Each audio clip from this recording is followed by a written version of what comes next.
Hey everybody, welcome back to Legacy Larder. I'm Andy, and this is just slightly later in the same day as the chocolate icing that we just made, chocolate buttercream frosting.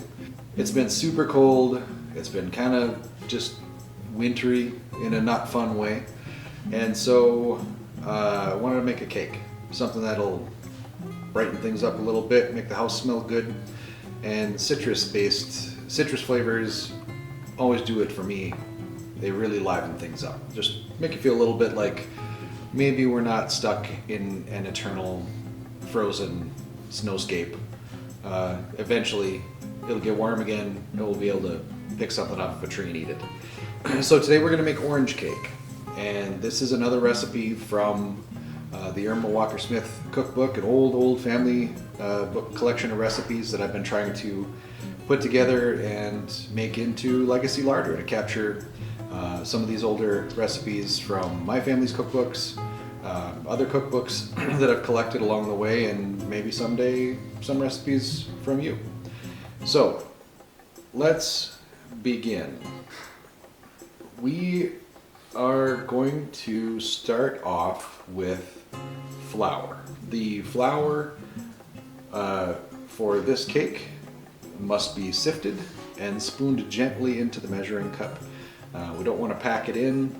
It's got to be as light, just super light, super fluffy, just enough to make our measurements. So we're going to start off with 1.25 cups plus 2 tablespoons of flour. So let's get to sifting. I'm going to sift into this bowl, and we'll spoon it into the actual mixing bowl. So I'm just gonna get some in here and we'll measure it out after it's been sifted. That should be about enough. So let's get this run through our little sifter here. Make it all super light and fluffy. Make sure we have no lumps. No lumps and no weevils. Nobody likes a weevil. No, when you're trying to eat a cake. Okay, we have sifted light flour. So we need to get ourselves 1.25 cups. So I'm just going to gently spoon this in and fill up our cup. And then when we get up to the top, I'll level it off with a butter knife that I have here. There we go.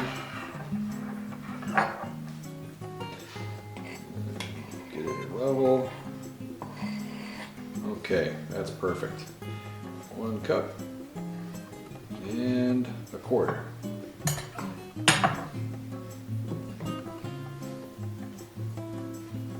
So there we go.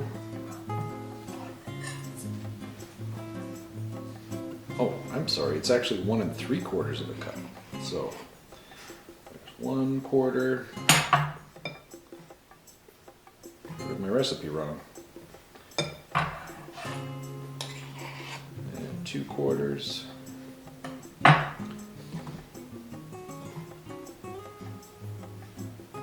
Don't pack. It's hard to not pack the flour down. I want to squish it in there. And 3/4. Super light, super fluffy. Okay.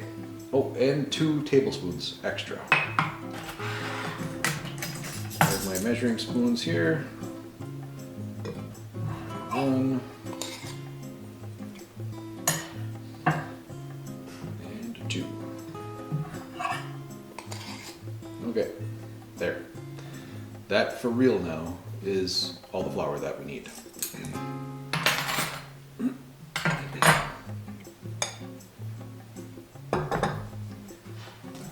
Next, we need to add some sugar. So I have here 1.25 cups of regular white sugar. I'm gonna dump that in. We have 1.5 teaspoons of baking powder. Add that in. There's no instruction in the recipe for the order or mixing things together, creaming, sugar, nothing like that. And what I've been doing this whole time with Legacy Larder is to make it as it's written, and we'll see how it turns out. If we see something obvious and glaring along the way, we'll fix it. But for the most part, I'm just trying to capture what they put down and see what we come up with, and then learn the lessons at the end of the recipe, end of the cook, whatever it is, and see if there's anything we would do differently next time. It would also be fantastic to get comments from anybody who's watching. If you're a baker, you're a maker, and you see something that could be done better, please leave a comment. So the next time I make this or someone else makes this, we can do it better. Help each other out here. Okay, so we've just added our 1.5 teaspoons of baking powder. I have a 1/2 teaspoon of salt. It's just regular old salt. I went with fine grained iodized salt, just regular table salt, not the big stuff, so you don't hit a crunchy in your cake. Then we have 1/2 cup of, as the recipe says, high-grade vegetable shortening. So I'm going to put that in there.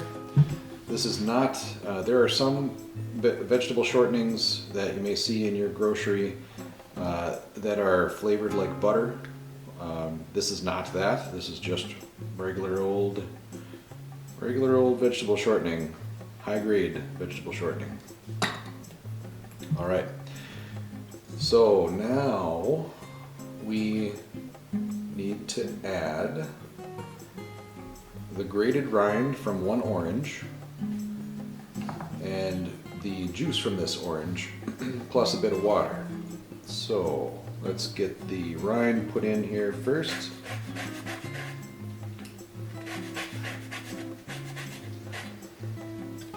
Just switch it up here.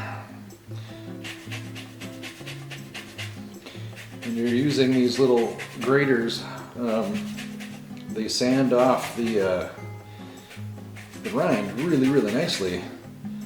They will also sand off your fingers really, really nicely. So use caution. These things get slippery, so be careful. Nobody needs to be making any unnecessary trips to the doctor right now. It's not a good time for that.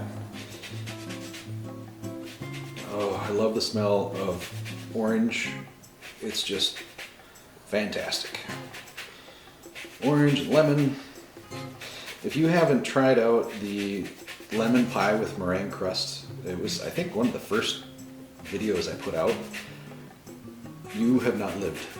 You need to try that recipe out. It tastes like you're eating bits of sunshine. It's really, really fantastic. And it's something that I've never seen it anywhere before. So if you want to make something that nobody's ever heard of or seen, that's the one for you. Alright, we're just about to the end of this orange. And then we'll get to the juicing. When you get these down a little bit, they do get slippery. So, like I said, be careful so you don't skin yourself. Okay, that looks pretty good. Make sure we have all of our delicious pulpy stuff here. Don't want to leave anything behind. Okay, excellent. Now we're going to give this quick cut, run her through the juicer, and then we're going to add, actually juice that into a little measuring cup here, because we want a half a cup of orange juice. So I'm going to do this. See how much of this I can get into the cup.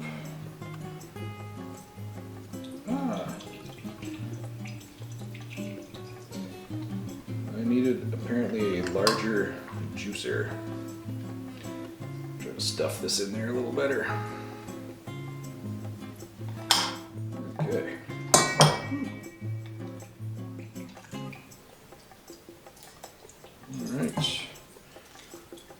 exciting.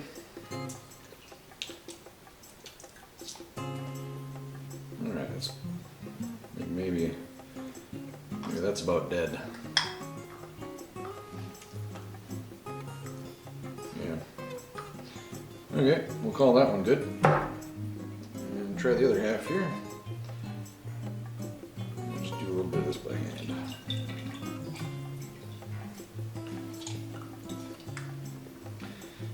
Okay, a little bit of out, fits in there better.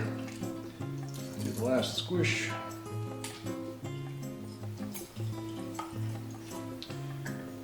Okay, so throw that into our compost. Okay, so we have a third of a cup, not too bad. We want to have a half of a cup, so I'm going to add a little bit more here just to bring us up to a half.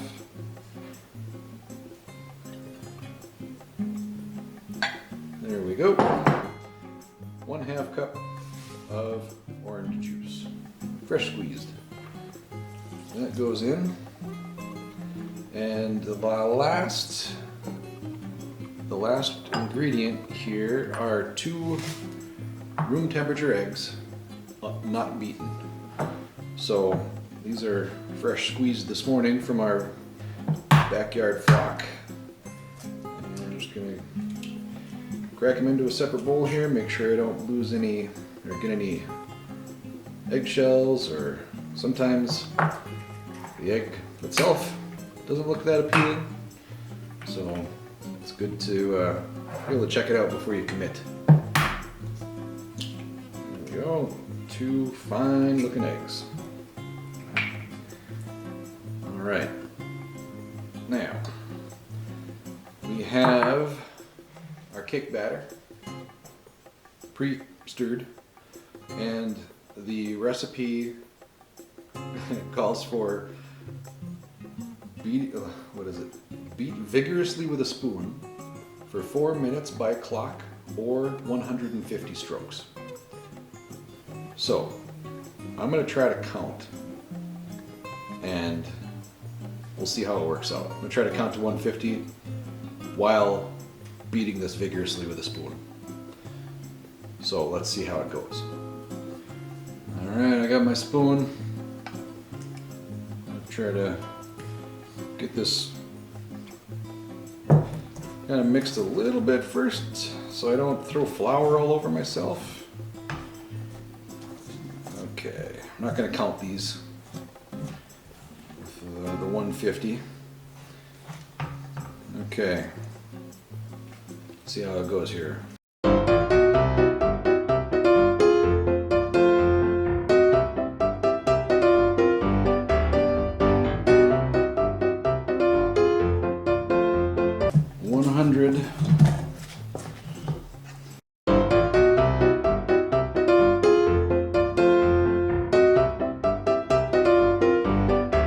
$150-ish, give or take a couple.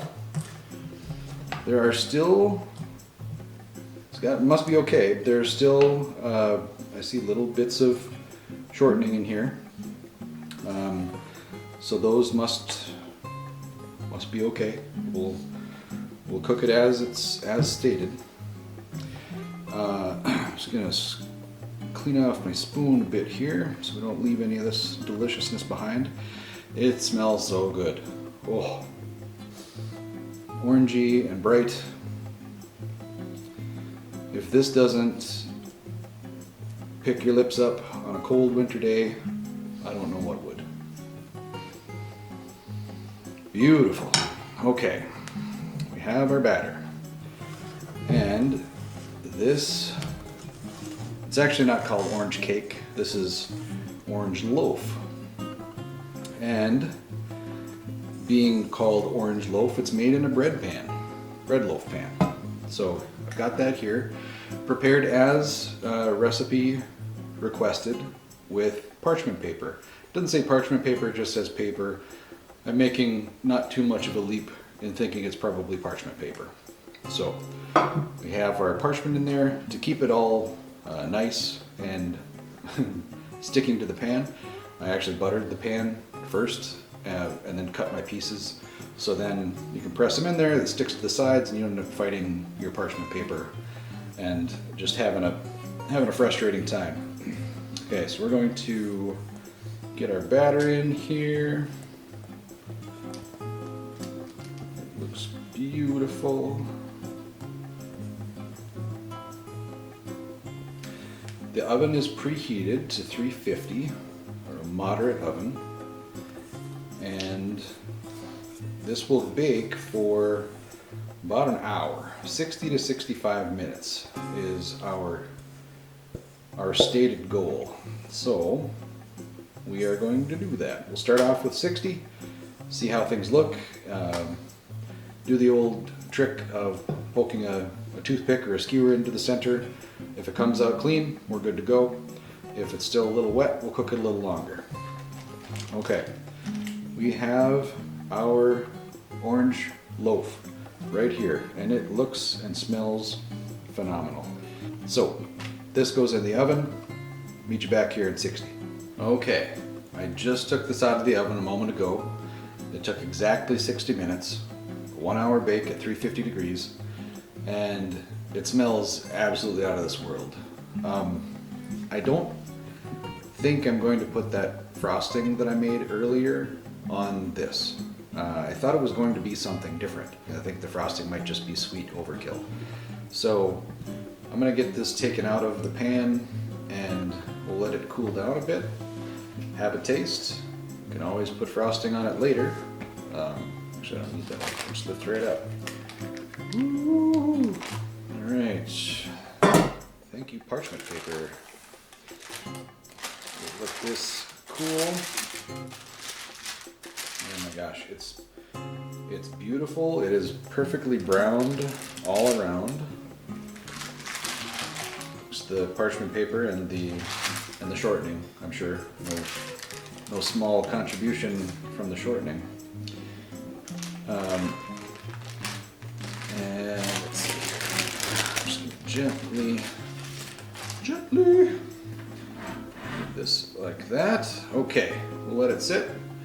And when it's a little bit closer to room temperature and a little farther away from I'm super liquid hot lava and I'm going to make your whole mouth into a blister, we'll give it a try so it's not the last thing we can taste today. Okay, a little bit of time has passed. We're now just to the warm stage and not the boiling hot stage. So I'm going to take a little slice or two off of this and see what it looks like on the inside. The whole exterior, bottom, sides, top, has this beautiful crust that's just looks tremendous and it feels tremendous. So I think that by itself is going to add a lot to the character of this little bread. And I suppose I could have waited a little bit longer, or maybe I could use a different kind of knife. It is the prettiest yellow inside, orange. I'll hold up close so you can maybe see it a little bit better.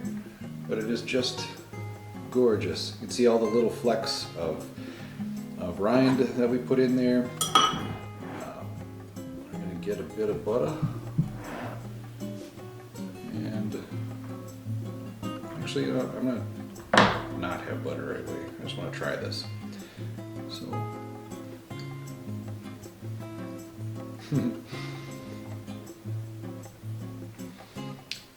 If you've ever had Fruity Pebbles, this bread tastes like Fruity Pebbles. It's amazing. It's almost exactly the same in my memory, at least. It's sweet, but not too sweet. It's orangey, delicious. The little bit of a crust, that's super nice. Yeah, if you were having a tea party, needed a little something fancy to serve your attendees, this is the one right here. This is the thing. So yeah, it baked up beautifully. It's got a nice crumb. It's not super duper dense like a pound cake would be. At least the pound cakes that I've made, pretty dense. Yeah, this is wonderful. Light, fluffy, orangey. That flavor, if you've ever had that cereal, you gotta try this and tell me what you think, especially the crust. Okay, orange loaf. I was so excited to make this one, I forgot about all the cool stuff I was gonna try to tell you about oranges. Like, they probably came from the Himalayas, at least Southeast China. I'll make other orange stuff, I'll tell you about it then. This is a winner. This recipe, keep it, put it in your recipe box, and give it a try at your earliest convenience. It is bright, it's a happy little bread, and I think you will really, really enjoy it. Okay, I'm Andy, this is Legacy Larder. If you like this recipe, if you like the other recipes that you've seen on the channel, please like, subscribe, so you can keep on top of other videos as they come out with them. I've got all sorts of old recipes and old recipe books, and getting into them, like every spare minute I have is doing this. So I really hope to see you again soon. Be good to yourselves, be good to each other, and I'll see you next time.